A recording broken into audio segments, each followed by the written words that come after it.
সপ্তম শ্রেণী তোমাদের ভূগোলে আজকে দ্বিতীয় পরীক্ষার জন্যে 4 নম্বর অধ্যায়টা আমি আলোচনা করে দিচ্ছি। ভূমিরূপ কেমন করে অধ্যায়টা পড়তে হয় আগে জানতে হবে। দেখো এইখানটা মালভূমি, সমভূমি, পার্বত্য ভূমি, এই তিনটে জিনিস তোমাদের ডিটেলসে পড়তে হবে। কোনো জায়গা যদি তুমি যাও তা সেখানে কি দেখবে? ভূমির রূপ। ভূমির কি রূপ? কোথাও উঁচু থাকতে পারে, তো কোথাও সমতল আছে, কোথাও আবার উঁচু নিচু দুটোই আছে। তা যেটা উঁচু ভাগ সেটাকে বলা হয় পার্বত্য ভূমি বা পর্বত। তা পৃথিবীর মধ্যে কোথায় কোথায় উঁচু জায়গা আছে, আমরা একটা যদি মানচিত্রে যাই, মানে পৃথিবীর ভূমিরূপ আমাদের পড়তে হবে অধ্যায়ে, শুধু ভারতবর্ষের ভূমিরূপ নয়। আমি একটা মানচিত্র দেখাচ্ছি তোমাদের। দেখো এটা একটা পৃথিবীর মানচিত্র, এটা জলভাগ, নীলগুলো সব জলভাগ। তো এইগুলো স্থলভাগের মধ্যে দেখো হলুদ কালার এবং সবুজ কালার আছে। তা পৃথিবীর মধ্যে ভারতবর্ষটাকে দেখে নাও, এই জায়গাটাতে মানে ভারতবর্ষ। ভারতবর্ষের মধ্যে দেখো কোথাও সবুজ আছে, কোথাও হলুদ আছে। এর উদ্দেশ্যটা কি? এর উদ্দেশ্যটা হচ্ছে এই কালারগুলো দেওয়ার উদ্দেশ্য হচ্ছে সবুজ অংশগুলো হচ্ছে পর্বত এলাকা। এইখানটাতে যে কেজ দেওয়া থাকে মানচিত্রে, এই কেজটা দেখো, সবুজ অংশটা কত উচ্চতা তার এটা দেখলে বুঝতে পারবে। এটা সে বিভিন্ন কালারের অনুযায়ী উচ্চতা অনুসারে দিয়েছে। তার মানে আমরা বুঝতে পারছি যে এই জায়গাটা অনেক উঁচু জায়গা, এই জায়গাটা অনেক উঁচু, এইগুলো তার তুলনায় কম।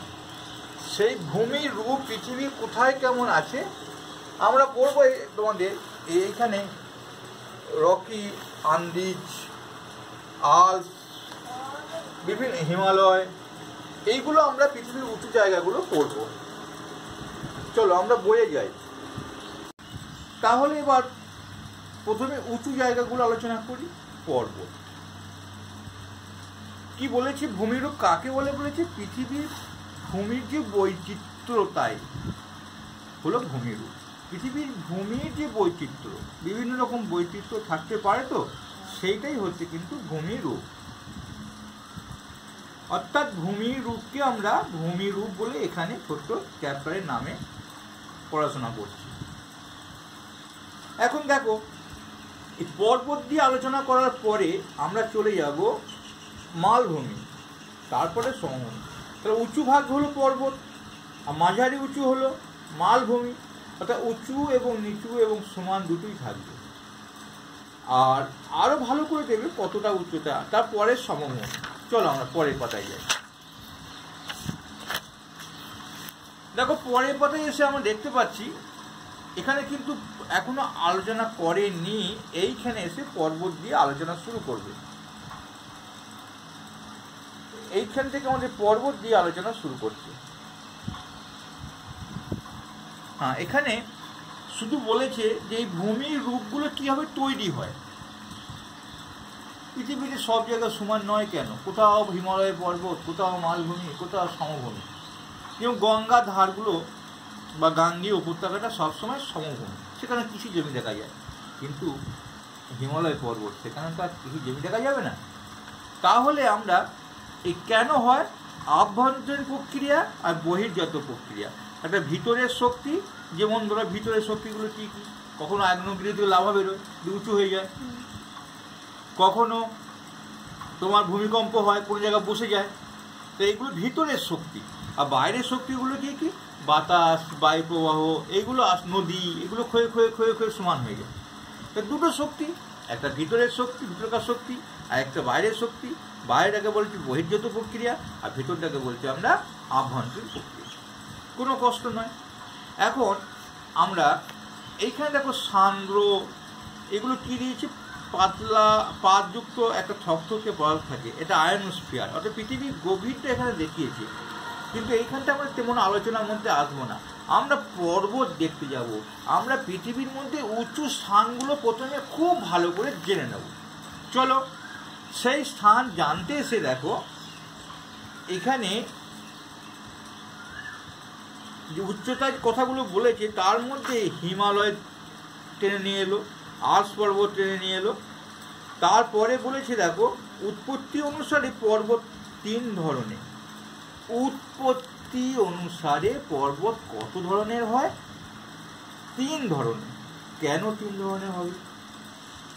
কেন, কিভাবে উৎপত্তি হচ্ছে? একটা উৎপত্তি, পর্বত কি করে তৈরি হলো, কি করে সৃষ্টি হলো, কি করে উৎপত্তি হলো, ধরনটা 3 রকম। হ্যাঁ 3 রকম। কখনো ভাঁজ পড়ে, মানে দুটো প্লেট, এক পৃথিবীর তলার প্লেট আছে, প্লেটের মধ্যে সংঘর্ষ হয়, কখনো ভাঁজ পড়ে যায় দিয়ে পর্বত সৃষ্টি হয়, কখনো আগ্নেয়গিরি থেকে পর্বত সৃষ্টি হয়, উঁচু হয়ে যায়, প্রচুর লাভা বেরোলো দিয়ে উঁচু হয়ে গেল।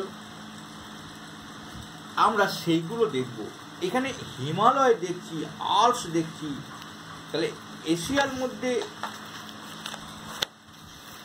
এশিয়ার মধ্যে হিমালয়, ইউরোপের আল্পস। বলো আল্পস পর্বত কোন দেশে? ইউরোপ মহাদেশে। আমি একটু আগেই দেখালাম। হিমালয় কোন দেশে, কোন মহাদেশে? এশিয়া মহাদেশে। এগুলো মহাদেশের কথা উল্লেখ করেছি।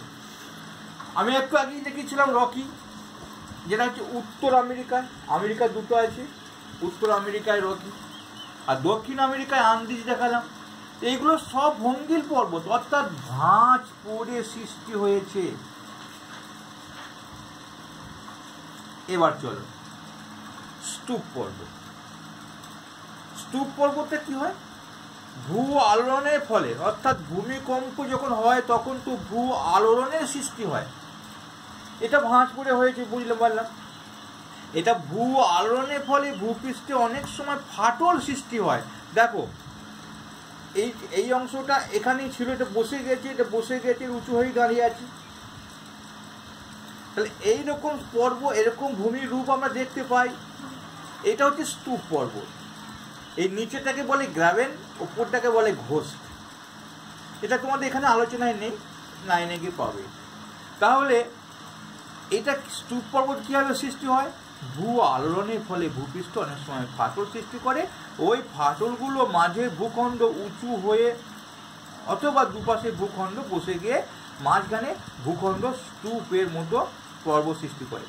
এইটা দেখো, এটা যে সবসময় উঁচু হয়েই ছিল তা নয়, এটা হয়তো উঁচু হয়ে গিয়েছে, এই দুটো যেমন ছিল তেমন আছে। আবার কখনো এটা যেমন ছিল তেমনই আছে, এই দুটো বসে গেছে। হয় এটা উঁচু হয়েছে, নয় এই দুটো বসে গেছে, এটাই বলেছে। এবার স্তূপ পর্বতের উদাহরণ খুব ইম্পর্টেন্ট। ভারতের সাতপুরা, জার্মানির ব্ল্যাক ফরেস্ট, ফ্রান্সের ভোজ, এরা আছে স্তূপ পর্বত। যদি বলা হয় ভঙ্গিল পর্বত কোনগুলো, উদাহরণ দাও। এশিয়ার হিমালয় ভাঁজ পড়ে সৃষ্টি হয়েছে, ইউরোপের আল্পস, উত্তর আমেরিকার রকি, দক্ষিণ আমেরিকার আন্দিজ। যদি বলে স্তূপ পর্বত উদাহরণ দাও, ভারতের সাতপুরা গেলেই দেখতে পাবে। জার্মানির যদি চলে যাও দেখতে পাবে ব্ল্যাক ফরেস্ট, এরকম। ফ্রান্স যদি চলে যাও সেখানে ভোজ পর্বত, এটা কিন্তু স্তূপ পর্বত। আর একটা পর্বত আছে আগ্নেয়গিরি থেকে সৃষ্টি হয়, বললাম না, এই লাভা বেরোচ্ছে। দেখো লাভা বেরোতে বেরোতে উঁচু হয়ে থাকবে, দীর্ঘদিন তাপ বিকিরণ করে ঠান্ডা হয়ে সেগুলো শিলায় পরিণত হবে আর পর্বত তৈরি হয়ে যাবে। ইটালির ভেসুভিয়াস, এটেনা, আফ্রিকা কিলিমাঞ্জারো, জাপানে ফুজিয়ামা, ইন্দোনেশিয়া ক্রাকাতোয়া, এগুলো কিন্তু সুপ্ত, মানে এখনো মানে জাগ্রত আছে এরা। বেশ, চলো তাহলে আমরা দেখলাম ভেসুভিয়াস কোথাকার, ইটালি দেশে গেলে দেখতে পাবো। এটেনা, এটাও ইটালিতে। আফ্রিকা কিলিমাঞ্জারো, জাপানে গেলে দেখতে পাবো ফুজিয়ামা, এবং ইন্দোনেশিয়া দেখতে পাবো ক্রাকাতোয়া। কি পর্বত? আগ্নেয় পর্বত। আগ্নেয় পর্বত কীভাবে সৃষ্টি হয়? আগ্নেয় উৎপাতের সময় প্রচুর লাভা, ছাই, ছোট ছোট পাথর বেরিয়ে এসে শঙ্কুর মতো হয়ে একটা পর্বত সৃষ্টি করে, তাকে বলা হয় আগ্নেয় পর্বত। এটা খুব ভয়ঙ্কর। স্যার পর্বত দিয়ে আর কিছু বলুন। পর্বত তো বললেন উঁচু জায়গা, এইখানটাতে সব পেয়ে যাবে। 900 মিটারের বেশি উঁচু স্থানকে শিলা দ্বারা গঠিত ভূমিরূপ হলো পর্বত। তাহলে একটু আগেই বলছিলাম উঁচু জায়গা, এটা ভালো করে বললে কি হবে, 900 মিটারের উঁচু ভূপৃষ্ঠ থেকে, হলো বেশি। এই 4 ভাগের মধ্যে 1 ভাগ পর্বতময় পৃথিবীতে। পর্বতের বেশিরভাগ অংশই ঢালযুক্ত, খুব নিচু হয়। আর পর্বত শৃঙ্গ বা চূড়া কাকে বলে, পর্বতের ওপরের দিকে সরু সুচলো অংশটা হলো পর্বত শৃঙ্গ বা চূড়া। আচ্ছা, মাউন্ট এভারেস্টের উচ্চতা কত? 8 আর 4 8 মিটার, 0.86। মানে আরও ডিটেলসে দিচ্ছে, আমরা যখন পড়তাম 8 আর 4 8, কিন্তু এখন দেখছি 8 আর 4 8 0.86 মিটার। পর্বতের উচ্চতা মিটার দিয়ে বলতে হয়। হ্যাঁ, আর দুটো পর্বত চূড়ার মাঝখানে ঠিক নিচু অংশে হলো পর্বত উপত্যকা। তা পর্বত উপত্যকা কাকে বলে, এটা খুব ইম্পর্টেন্ট। দুটো পর্বতের মাঝখানে নিচু খাতের মতো একটা অংশ থাকে। এই একটা পর্বত মাঝখানে খাত, এই খাত দিয়ে নদী বয়ে যায়। আর পর্বত শ্রেণী কাকে বলে না, অনেকগুলো পর্বত শৃঙ্গ উপত্যকা বিরাট অঞ্চল জুড়ে অবস্থান করলে পর্বত শ্রেণী, এদিকে একটা পর্বত, এদিকে একটা পর্বত শ্রেণী, এগুলো থাকলে। আর পর্বত গ্রন্থি মানে অনেকগুলো পর্বত শ্রেণী বিভিন্ন দিক থেকে এক জায়গায় এসে যে মিশ্রণ পর্বত গ্রন্থি বলে। তা পর্বত সম্পর্কে তোমাদের খুব ধারণা দিল, কি পর্বত গ্রন্থি কাকে বলে, পর্বত শ্রেণী কাকে বলে, পর্বত উপত্যকা কাকে বলে, পর্বত শৃঙ্গ কাকে বলে, পর্বত কাকে বলে। সমস্ত ধারণা দিয়ে 3 রকম উৎপত্তি অনুসারে পর্বত নিয়ে আলোচনা করলো। এক হলো ভঙ্গিল পর্বত, রকি, হিমালয়, আন্দিজ, আল্পস। এক হলো ফ্রান্সের স্তূপ পর্বত, ভারতের সাতপুরা, ফ্রান্সের ব্ল্যাক ফরেস্ট, সুন্দর নাম, জার্মানি ব্ল্যাক ফরেস্ট, ফ্রান্সের ভোজ। আর আগ্নেয় পর্বত হলো ইতালি ভিসুভিয়াস, এটেনা, আফ্রিকা কিলিমাঞ্জারো, জাপানে ফুজিয়ামা, ইন্দোনেশিয়া কাকাতোয়া। এইগুলো পর্বত নিয়ে আলোচনা করলাম। পরের দিন মালভূমি নিয়ে আলোচনা করবো, পরের ভিডিও সমভূমি নিয়ে আলোচনা করবো। ভালো লাগলে অবশ্যই লাইক করবো।